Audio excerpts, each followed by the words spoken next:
Hello tout le monde, j'espère que vous allez bien. On se retrouve dans une nouvelle vidéo aujourd'hui où on va parler du fait de se sentir débordé, de ne pas avoir assez de temps pour faire tout ce qu'on a envie de faire et tout ce qu'on devrait faire parce qu'on a trop de choses à faire et qu'on ne sait plus trop où donner de la tête. Et du coup le manque de temps pour faire des choses pour soi. Donc là je vais vraiment vous parler en tant que parent, principalement en tant que maman parce que je suis maman et comme vous le savez tout ce que je vous dis sur cette chaîne c'est des choses qui ont un rapport avec ma vie de maman et donc avec mon expérience. Donc ce que je vais vous dire ici ne s'appliquera peut-être pas forcément à votre vie parce qu'on a toutes et tous des vies qui sont différentes de par l'emploi que nous avons, de par notre vie, nos enfants, etc. On a des vies qui sont parfois très différentes et parfois les conseils qu'on peut recevoir d'une personne ne sont pas applicables pour nous parce que voilà, tout est différent d'une famille à l'autre. Du coup, je suis en train de vous filmer cette vidéo avec ma fille qui est juste là avec moi et qui s'amuse. Donc on est dans sa chambre comme vous pouvez le voir et je suis toujours dans sa chambre quand je vous filme des vidéos. Mais en général, je fais ça le mardi quand elle est chez ses grands-parents, sauf qu'hier j'ai pas eu le temps. Donc aujourd'hui, je change un petit peu d'angle. J'ai surélevé la caméra, comme ça ma fille peut jouer tranquillement sans venir toucher mon objectif, etc. Du coup, vous l'avez compris, dans cette vidéo, je vais vous donner quelques conseils qui m'aident et qui, j'espère, pourront aussi vous aider à être, à vous sentir plus organisé et à vous aider aussi pour vous aider aussi à prendre soin de vous. Alors ça passe par des petites choses, vous allez voir, mais ça peut vraiment faire la différence. Donc j'espère que cette vidéo vous sera utile. Si c'est pas encore déjà fait, je vous invite à vous abonner à ma chaîne pour soutenir le temps que je passe ici avec vous, ça me ferait super plaisir. Pour commencer, je ne vais pas vous dire de déléguer certaines choses parce que c'est un truc qu'on vous dit tout le temps, qu'on nous dit tout le temps et on peut pas forcément, ou bien même si on le fait, voilà, on a toujours des choses qui viennent nous tracasser. Non, il n'y a pas de fantôme, il y a juste ma fille qui touche le placard. Du coup, bien évidemment que déléguer est une solution, mais ce n'est pas la solution. Moi, ce que je voudrais vous donner comme conseil, c'est des choses qui peuvent vous aider au quotidien quand vous êtes avec vos enfants, quand vous avez tout à gérer à la maison, que vous avez aussi des choses à faire pour vous, etc. Et que c'est pas facile, donc il faut essayer de composer au mieux au quotidien. Et donc déléguer n'est pas forcément toujours la meilleure solution, même si ça aide parfois. Ici, c'est pas l'objet de cette vidéo. Alors, le conseil le plus important que j'aimerais vous donner et qui sera peut-être pas forcément facile à mettre en place mais qui vaut la peine d'essayer de le faire, c'est de faire le tri chez vous. Donc vraiment dans chaque pièce, essayez de trier et de désencombrer massivement parce qu'on a souvent beaucoup de choses à la maison et plus on a de choses et plus on a de choses à ranger et plus on a de choses à nettoyer, plus on a d'affaires, plus le ménage est compliqué, laborieux et plus c'est difficile de s'y retrouver. Par contre, si vous désencombrez chez vous, il y a de fortes chances pour que vous vous sentiez beaucoup mieux, avec plus d'espace, plus de clarté dans votre quotidien. Et ça aide beaucoup à s'organiser et surtout à se sentir mieux parce que c'est surtout ça, hein, l'objet de cette vidéo, d'être plus organisé, etc. C'est de se sentir plus à l'aise au quotidien, de se sentir moins dépassé parce que c'est un sentiment qui peut être très oppressant et très difficile à vivre au quotidien quand on a l'impression d'avoir tout un tas de choses à faire, de ne pas savoir où donner de la tête, etc. Ben, le fait de désencombrer et de devenir un peu plus minimaliste, ça peut vraiment vous aider à y voir beaucoup plus clair, que ce soit dans votre rangement, dans votre ménage, mais surtout et surtout dans votre tête. Alors pour y arriver, ben bien sûr, comme je vous le disais, c'est pas forcément évident parce que on a du mal à faire les choses du quotidien et là je suis en train de vous dire qu'il faut désencombrer chez vous et que c'est vraiment un truc à faire un petit peu de fond chez vous. Mais je crois qu'en passant par cette étape-là, on y gagne vraiment sur le long terme. Donc essayez de préparer un petit planning, soit d'étaler ça sur plusieurs semaines, soit de déléguer justement, là c'est là où il y a de l'intérêt de le faire, de faire en sorte que vos enfants ne soient pas là pendant une journée, 2 journées ou par demi-journée de temps en temps. Essayez de vous organiser comme vous le pouvez parce qu'on n'a pas tous la même vie comme je le disais. et faites ça petit à petit à votre rythme en fonction de vos possibilités et ce sera tellement plus simple ensuite quand vous aurez les idées beaucoup plus claires. Une fois que vous avez fait cette étape, je vous recommande de définir vos priorités. Une fois que voilà, que votre esprit est plus clair, prenez le temps de vous poser, d'écrire ou simplement d'y réfléchir, mais le fait d'écrire c'est quand même vachement pratique. Demandez-vous quelles sont les choses les plus importantes pour vous, notez-les et dans votre journée, en début de journée, commencez par les choses les plus importantes ou les plus difficiles ou voilà, des choses qui correspondent à votre mode de vie. Par exemple, moi le matin quand je me lève, la première chose que je fais, bien évidemment, à part déjeuner, me préparer, etc., aérer et faire la chambre, je m'occupe un peu des tâches ménagères, donc la vaisselle, j'envoie une machine à tourner, je fais quelques trucs que je dois faire et je prépare aussi la cuisine pour le midi, pour le soir en fonction de l'organisation que j'ai eue dans les jours d'avant. Par exemple, si on est en milieu de semaine et qu'on a terminé le meal prep que j'ai fait le week-end, je vais le matin essayer de préparer le repas du midi et puis du soir pour me soulager de cette pression et ne pas avoir à me demander toute la matinée et puis ensuite tout l'après-midi ce que je vais faire à manger et me mettre la pression ensuite parce que dans l'après-midi, en fin d'après-midi, on aura décidé de faire quelque chose et qu'après vite il faut rentrer parce qu'il faut faire le repas, etc. Donc une fois que vous vous êtes déchargé des choses un petit peu pénibles à faire de votre journée, là encore vous vous sentez déjà un petit peu mieux. Encore une fois, je vous parle en fonction de mon expérience. Je travaille pour moi au quotidien, nous avons une organisation qui me permet de m'organiser de cette façon-là. J'ai conscience que ce n'est pas pareil d'une famille à l'autre, il y a des personnes qui ont du temps libre plutôt l'après-midi, plutôt le soir, plutôt le matin, plutôt le week-end. On n'a pas toutes et tous les mêmes temps de repos et les mêmes temps libres. Donc on essaie de composer avec ce que l'on peut. Mais l'idée à retenir, c'est vraiment de faire les choses un petit peu pénibles et les choses du quotidien en début de journée.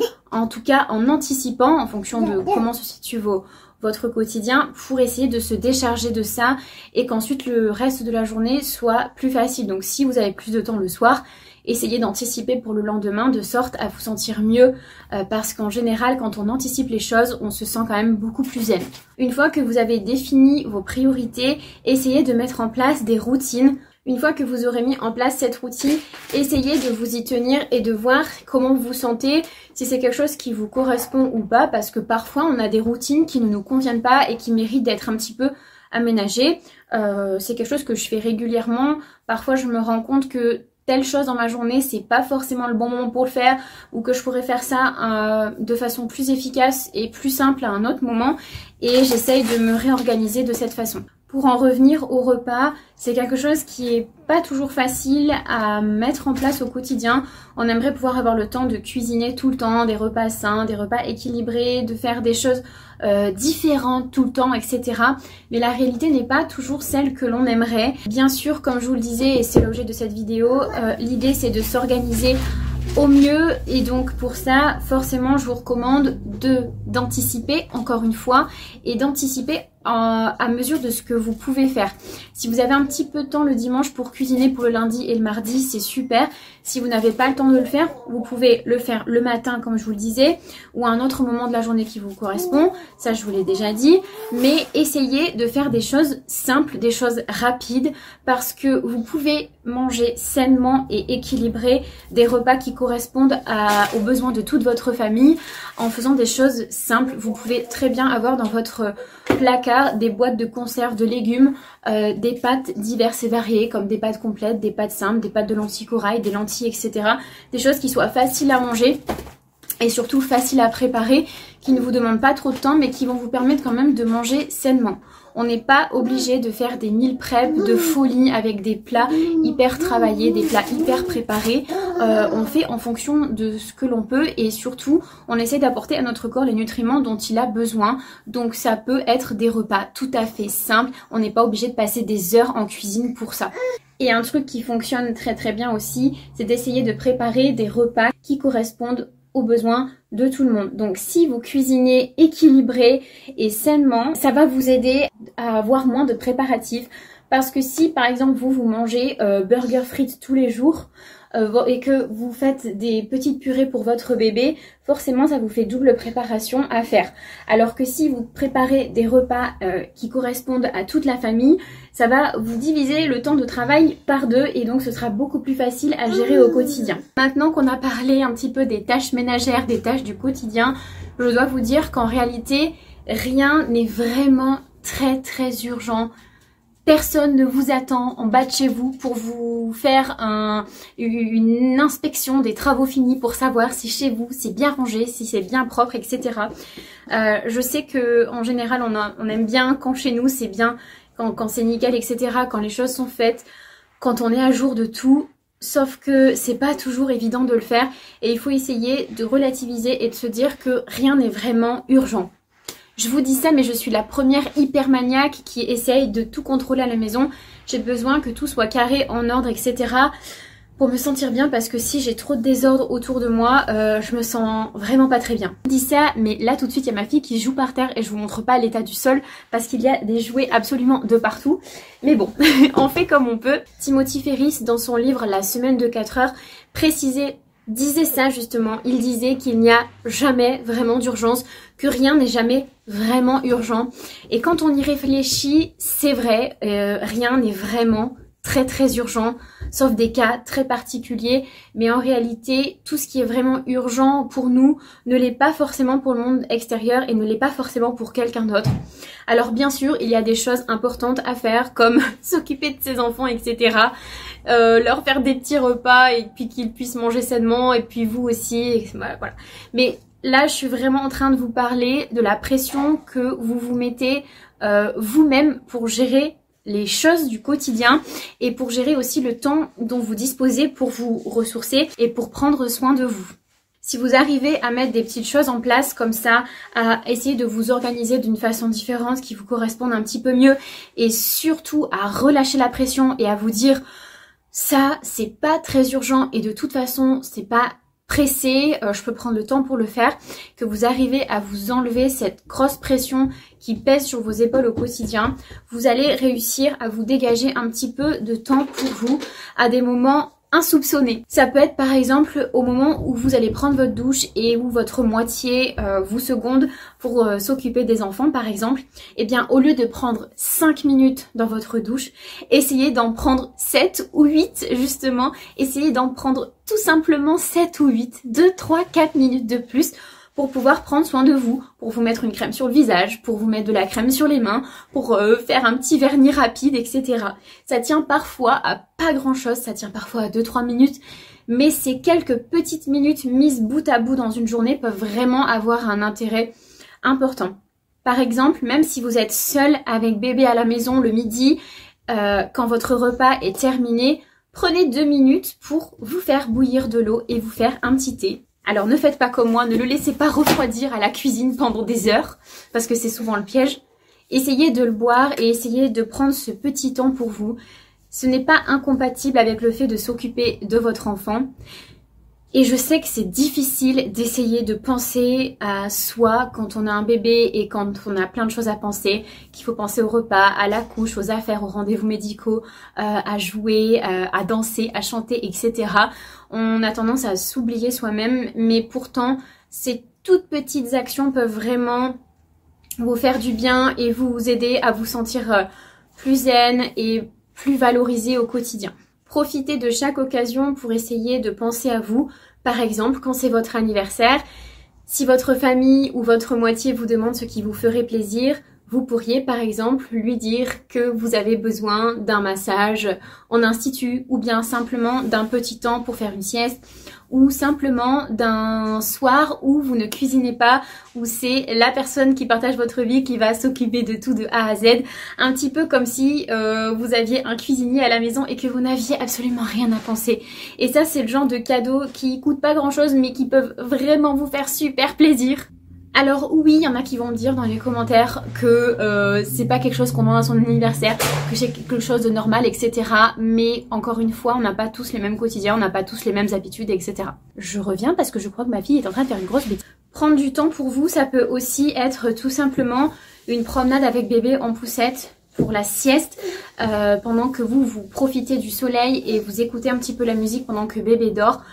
Vous prenez 5 minutes pour vous asseoir sur un banc avant de rentrer à la maison, de souffler. Ça fait prendre l'air à bébé, ça vous fait prendre l'air à vous, ça vous fait marcher, vous dépenser, vous ressourcer et tout le monde est content. La sieste, c'est pas forcément que dans le lit, il y a même des bébés qui ne font la sieste qu'en mouvement, que proche de maman. C'est d'ailleurs aussi ce qui se passe en ce moment à la maison. Elena ne veut pas forcément faire de sieste dans son lit. Je sais pas si c'est une passe, voilà, ça n'a pas toujours été comme ça, mais en ce moment c'est comme ça, c'est ok. Mais par contre, elle apprécie aussi de faire des siestes en poussette. Il existe tout un tas de petites astuces que vous pouvez mettre en place au quotidien pour vous aider à joindre l'utile et l'agréable et vous aider à vous sentir mieux. Par exemple, vous pouvez aussi préparer une playlist sur Spotify avec des musiques de détente, de relaxation ou tout simplement accéder à une playlist type Peaceful Piano. C'est une playlist que j'utilise au quotidien avec ma fille. Et au moment où vous endormez votre enfant, au moment où vous lui donnez biberon par exemple, profitez-en pour respirer, pour fermer les yeux et pour vous détendre aussi avec elle. Je dis avec elle parce que moi j'ai une petite fille. Et voilà, essayez de profiter de chaque moment pour penser aussi à vous, parce que si vous vous occupez de bébé, vous pouvez aussi penser à vous, ce n'est pas incompatible, même si c'est difficile à mettre en place. Essayez chaque jour de prendre quelques minutes, de prendre un tout petit temps pour vous et vous verrez que parfois ça peut faire toute la différence. Je vous dis ça, mais moi aussi j'ai du mal à le faire et c'est vraiment un exercice que je mets en place au quotidien pour essayer de me sentir bien, pour essayer de me sentir moins débordée, moins dépassée, parce que il y a des jours où j'ai l'impression de pas y arriver, de pas gérer, et au final le soir quand je vais me coucher, bah voilà, tout s'est bien passé, tout va bien et il n'y a pas de problème. Mais c'est vraiment une pression interne qu'on se met et au final c'est quelque chose qui n'est pas utile. On peut très bien se séparer de ça et c'est pas parce qu'on se met une pression monstre qu'on va mieux gérer les choses ou qu'on va moins bien les gérer. Ça ne veut rien dire, c'est juste que c'est quelque chose qui va nous affecter et nous empêcher de nous sentir bien. Et après ça va affecter sur beaucoup d'aspects perso de notre vie et c'est pas ce que l'on veut. Vous allez peut-être me dire qu'avec le quotidien que vous n'avez pas le temps de mieux vous organiser, etc. Mais je vous assure que si, parce que être organisé et avoir les idées plus claires, c'est ce qui vous permet de vous sentir mieux et d'avoir justement plus de temps. Donc peut-être qu'au début, essayez de trouver une nouvelle organisation, de mettre des toutes petites choses en place. Parfois c'est pas facile, mais une fois que c'est en place, je vous assure que c'est beaucoup plus simple. Comme par exemple faire une liste de courses, faire une petite liste de repas, voilà, des choses toutes simples. Ça peut être voilà, haricots verts, steak, pâtes, riz, poulet, et puis j'en sais rien moi, salade, des choses toutes simples. Ça va vraiment vous aider à y voir plus clair, que ce soit pour bébé, pour vous, pour toute la famille, et vous pouvez vous sentir que mieux avec ça et vous dormirez sûrement mieux aussi la nuit parce que vous aurez beaucoup moins de choses à penser et ce sera beaucoup plus fluide et beaucoup plus facile au quotidien. Je pourrais parler de ce sujet pendant des heures parce que je suis la première concernée par tout ça et je suis vraiment une maman maniaque qui aime contrôler, qui aime faire plein de choses, etc. J'ai besoin que tout soit toujours nickel autour de moi et je me mets beaucoup de pression au quotidien, donc c'est pas facile non plus. Pour moi, je vous parle d'organisation, etc. parce que je fais de mon mieux, mais encore une fois, rien n'est parfait chez moi, rien n'est parfait chez personne. On fait juste de notre mieux avec les clés dont on dispose et avec les moyens dont on dispose. Donc voilà, j'espère que cette vidéo vous aura été utile. Encore une fois, prenez ce qui vous plaît, laissez le reste et puis voilà. Je vous souhaite une bonne journée et à la prochaine dans une nouvelle vidéo.